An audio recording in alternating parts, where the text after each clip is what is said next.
Hey everyone, welcome to Rocky Tropix Gardening. It is not tropical here, I live in Melbourne now, but it's still me, it's still the same channel, so I still talk about tropical plants that I have here in Melbourne, which is another layer altogether. Speaking of layers, today I'm going to amend my soil a little. I have some coffee grounds and some eggshells, but I don't cook them because the smell makes hubby feel a little bit unwell. So I just dry them out really well and then run them through a coffee grinder that I use for garden things.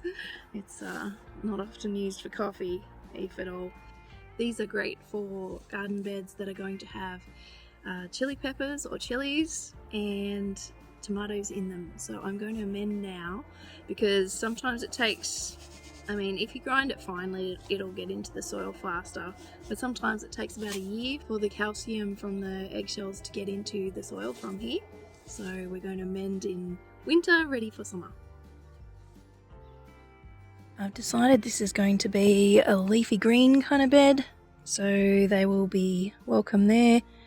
This used to be a brassica bed along here. It still kind of will be, but I have taken the net off. This time of year the cabbage butterfly don't really give it a hard time. They go after brassicas usually, but we've really only got the cabbages which are getting really attacked by slugs and snails. That's why I took the net off.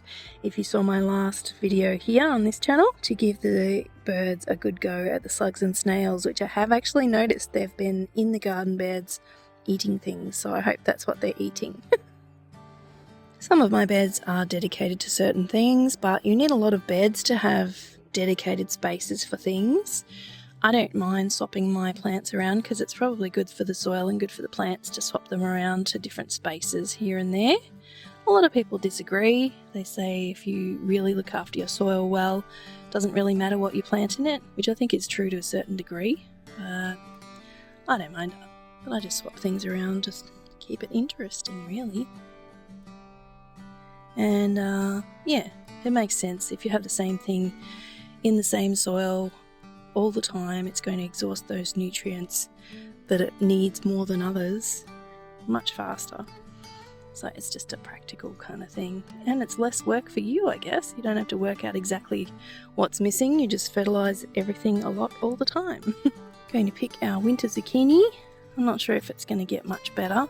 The plant is looking really rough. Might even leave that one for a bit longer. It's probably edible, but as you can see, the pretend ladybugs and the little baby snails are really having a go at that. It really is a summer veggie. Pretty happy to see my broad beans coming up, just a few extra. I already have some that I'm just about to plant out, and snow peas, which I've given it a little spritz with my diluted seaweed emulsion, which is like vitamin C for plants. It's not actually a fertilizer. It helps the cell walls grow really strong and supports them as they grow. So that's pretty exciting. Nothing else really happening in here. I also made some camellia cuttings the other day. They're just basic ones from a red camellia that I have here. I'll also be cutting back my asparagus soon. As you can see, this one's pretty much spent. Sadly, no berries from them. Maybe I'll get a surprise plant here or there, but I really want to expand this bed out to be just asparagus. I've only got the green kind, Martha Washington. I believe the ones from my friend are Martha Washington as well. This big crown, as I said the other day, I bought as a plant. Well, I bought it as a crown in winter. And anything else is seedlings from my friend, but definitely green asparagus. As you can see, the cloches are ready up here for my new little seedlings, and my daikon radishes are doing really well since I've taken the cloches off these ones. That was only last week, only about 4 or 5 days ago, and they've just exploded, so they're pretty happy. They probably need some seaweed emulsion as well because they're at a real growing stage, but haven't done that yet, and they're still doing really well, so that soil must still be amended fairly well for what they need.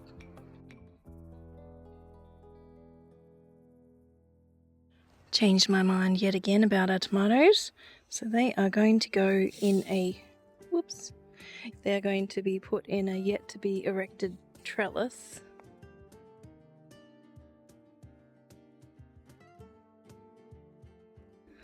In this area. So I'll just put out the scraps of eggshell that I have there. So that's a little bit done.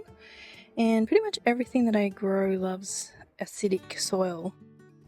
So potatoes, beans, peas, tomatoes, squash, those sorts of things. So I will spread around a little bit, but not too many coffee grounds. And we'll be done for the day.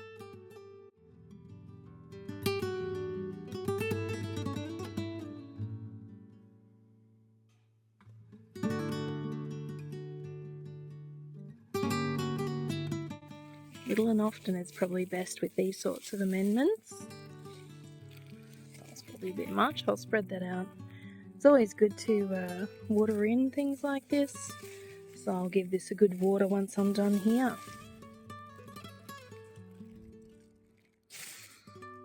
Just where the tomatoes are going to go for now.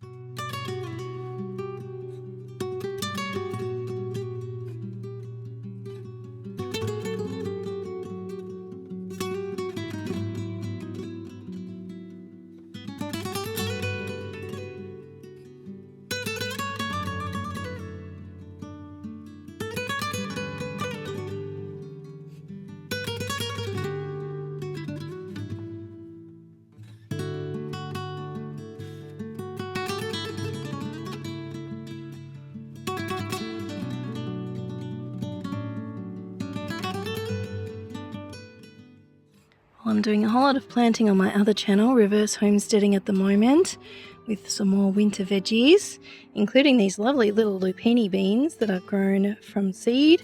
As you can see, the snails are enjoying them, but I will plant them soon and put them under a mini cloche, which is a little plastic container from a drink bottle or whatever works for you. These look terrible at the moment, but I've just been busy planting away, but it covers them and long enough for them not to be so tasty for the snails. And it keeps them warmer and they grow faster, and it keeps the moisture in, so it's all a win-win-win. Well, I hope you're having fun in your garden. Thanks for watching. I'll see you next time.